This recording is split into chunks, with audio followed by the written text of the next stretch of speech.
thanks for checking out another interview on the platform. Great fun to catch up with Nicole Nighthawk. She's an awesome musician out of Melbourne, and here she is with her band Grand Hour.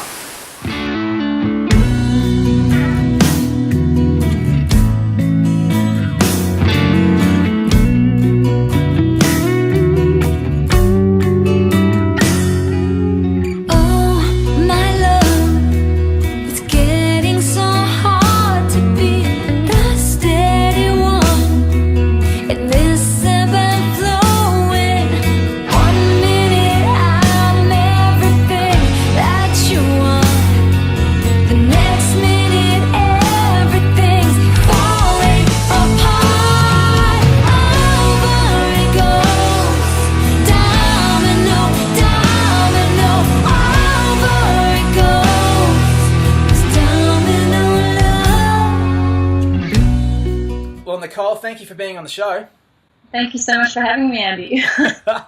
I love stories. So before we play your song, which we can't wait to hear, tell us a little bit about you and music. How did it come to be in your life? I've been a musician for as long as I can remember. So from the time I was, a little kid out of the womb, I guess, my dad's a jazz musician. He was playing music. There was music all around me. My whole dad's side of the family is musical. So he's got 4 brothers, and they're all jazz musicians. They were in a band together. Wow. And I was just brought up with that. So it was always part of my life.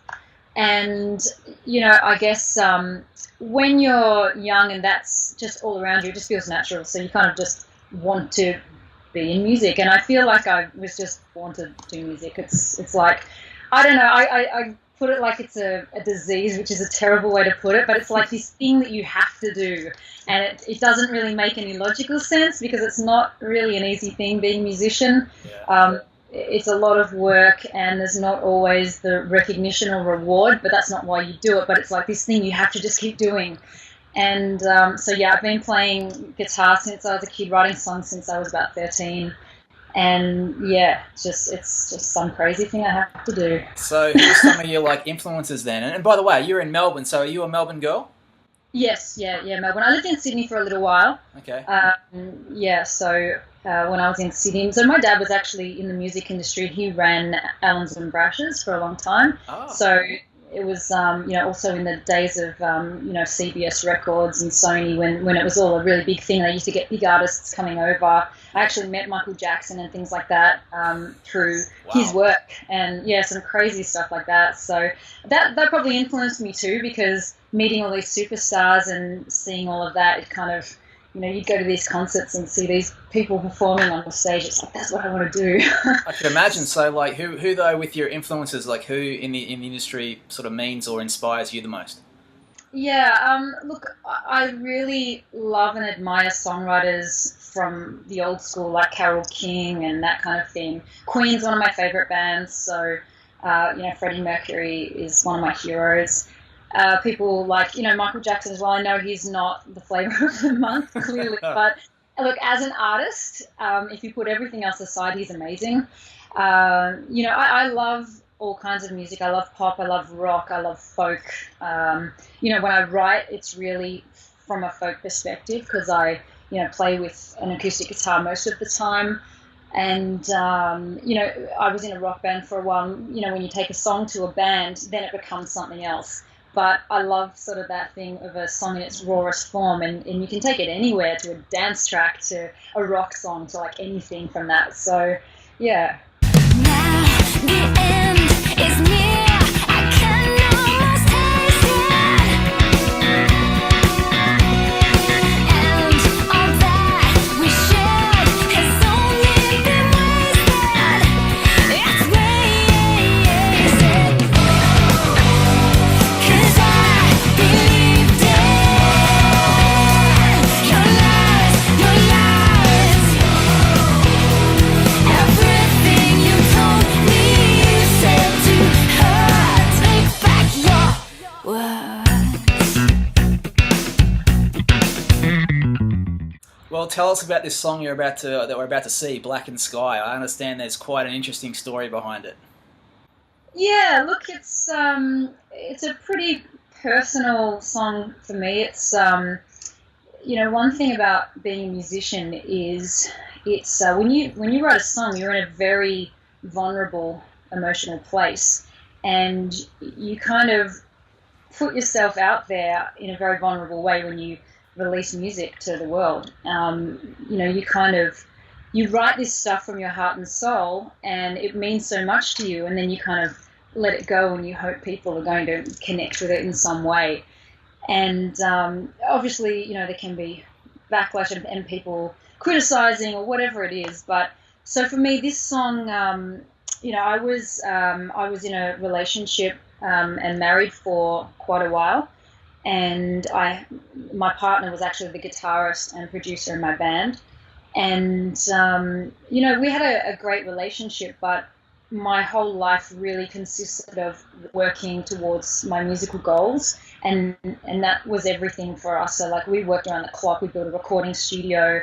We put the band together, and we had, like, some really good success. Like, we were at the Australian Independent Awards. We were the Australian Rock Artist, so we won Best Rock Artist at that. And some things like that. We were on the cover of a US magazine and had lots of radio airplay around Australia and overseas. We achieved quite a lot of things on a local scale that I kind of set out to achieve. But I got to a place where I felt like I really wasn't happy within myself, and I couldn't really understand it. And I felt like I had so much of what I'd worked for, but it still wasn't fulfilling to me. I just kind of felt like there was this emptiness inside. And I kind of realized within myself that I was probably gay, actually. And I was in a straight relationship. Man, I could do a whole episode about this, but that must have been interesting times. Yeah. And that's quite confronting, really, when you've been straight your whole life, and then all of a sudden you kind of think, hang on, like, I actually think I'm attracted to women, and maybe always have been, and I'm in a straight relationship with an amazing guy who I love, but I think I love him more like a brother and a best friend. And so at this time, I guess I was in this place where I was doing a lot of soul searching myself, and Chris Cornell died. And I'm a big Chris Cornell fan. I love Audio Slave. I love Soundgarden. And it really hit home, because I thought, you know what, like, I'm unhappy now in this place I'm in. And this is one of my musical heroes who has everything that I'm working towards. And if he's so unhappy that, he can end his life, then the future's not going to be great for me, no matter what I achieve, if I don't change my own life. Yeah. So it was a horrible time, and it was a very lonely time, because it's sort of something you kind of deal with internally for quite a while before you kind of bring that out into the world.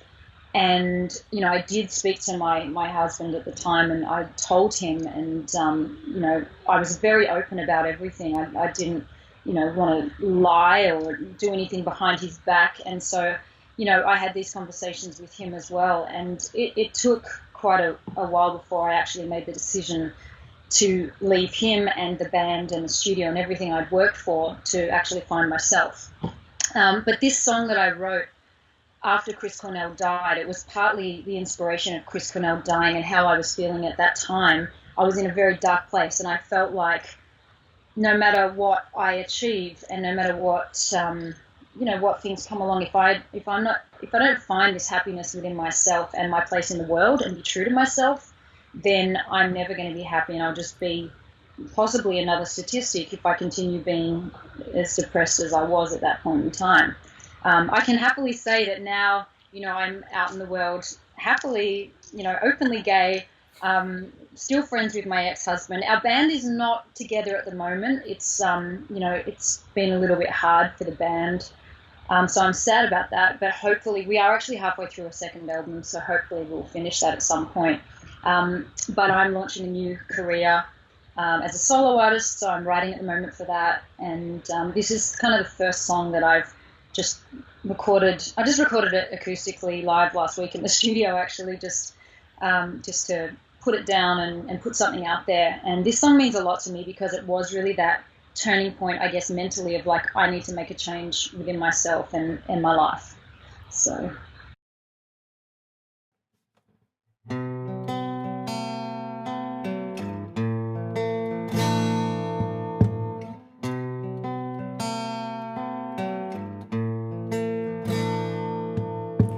Dark and June, blackened sky, fall away the pieces of your life.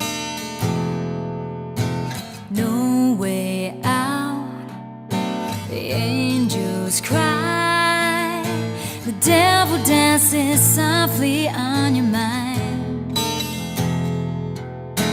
feeding every scar.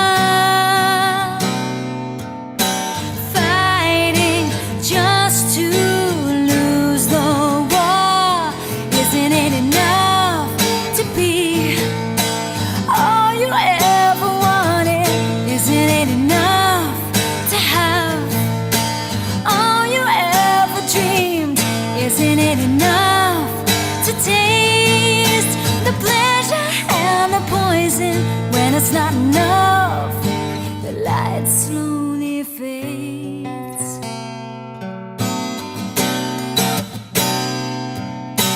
Drift away, numb inside, empty with a battle you can't fight.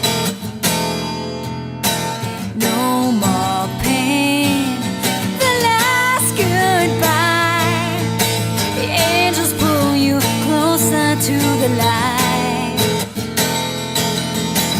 darkness washes clean every broken promise, every sin. Wasn't it enough to be all you ever wanted? Wasn't it enough to have all you ever dreamed? Wasn't it enough to taste the pleasure and the poison? When it's not enough, the light slowly fades.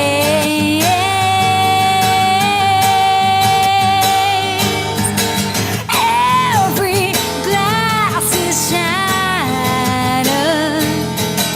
questions without answers. Nothing seems to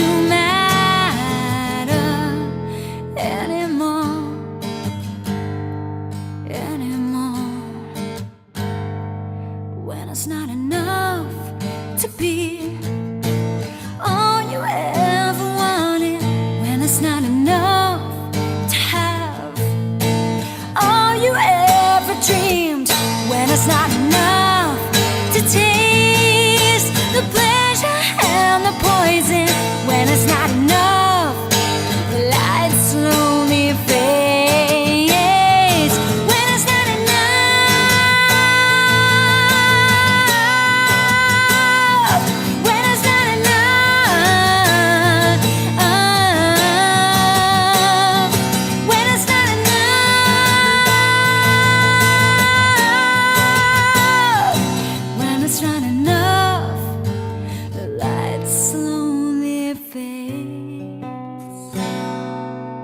Hey, so I love asking people about like chasing dreams and stuff. Like, have you always been a big dream chaser? And also, what is the ultimate dream for you? Yes, I've always been a big dream chaser. I've always had big goals and big ambitions. I was pretty much a workaholic for a lot of my life and working relentlessly towards my goals.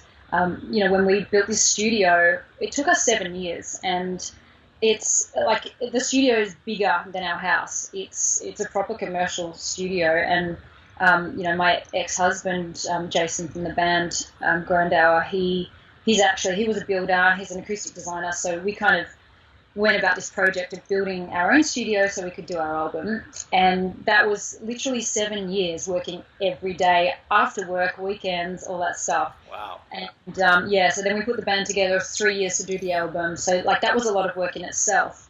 Doing that, I had massive goals and dreams and ambitions, as you do. I pushed super hard. I practiced my vocals every day. I did all the stuff you meant to do. And, going back to what we talked about before, I think I realized now that what I need to do music for is because I'm born to do it. I have to do it. I love it. And I'm just going to write to express my own feelings and emotions. And writing for me, it's always been kind of a therapy for me. And so I'll continue to let it be a therapy for me and speak my mind through songs, because that's how I express. And if people connect with that, then that is kind of all I hope for these days. It's really to connect with people. And if people love it and they share it and it gets out there, then that's amazing. If they don't connect with it, I'll be a little bit sad, secretly about that. But, but that's fine as well, because I realize I have to just do it for myself because I have to do it. It's just something I have to do. Gather up your things tonight. You gotta make it to the other side. Right now you feel like it's the end. But you know that you can start again. Yeah. 'Cause it's when the fall is far. That's what makes you who you are. It's how you face it, knock by knock, and take it scar by scar. It's what you're left with after the storm. That's what makes you strong. It's what you're left with after the storm. Makes you what you are. And how do people find you? You got your own website? Yeah, NicoleNighthawk.com. There's not a lot on it at the moment, but there will be.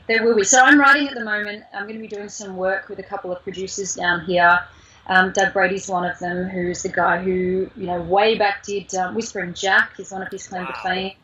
Yeah, he's the sound engineer for The Voice and Dancing with the Stars and all that kind of thing. He's in Sydney at the moment doing that. So we're going to do a little bit of work together and see where that goes. And yeah, so the future's looking good. And, I'll keep working hard, but I'll keep doing it for myself rather than trying to be something to please the masses or be the current thing and chase that. I really don't want to do that anymore. I want to just be true to who I am in every aspect of my life. And if people can connect with that and get something out of what I put out, then that's, all I can ever hope for, really. Yeah, well, it's inspiring. I mean, you've taken big steps and living the life that you feel is what you want to do. And look, awesome to have you on the show, and great song. Thank you so much. Thanks for having me. So there she is. Great fun to have her on the show. If you're a musician or you know anybody that would like to come on the platform, jump on our Facebook page, The Platform TV Show, or our website, theplatformtv.net. Leave a message and maybe a video and some info, and who knows, with Skype, anything's possible. We'd love to feature them. Thanks for watching.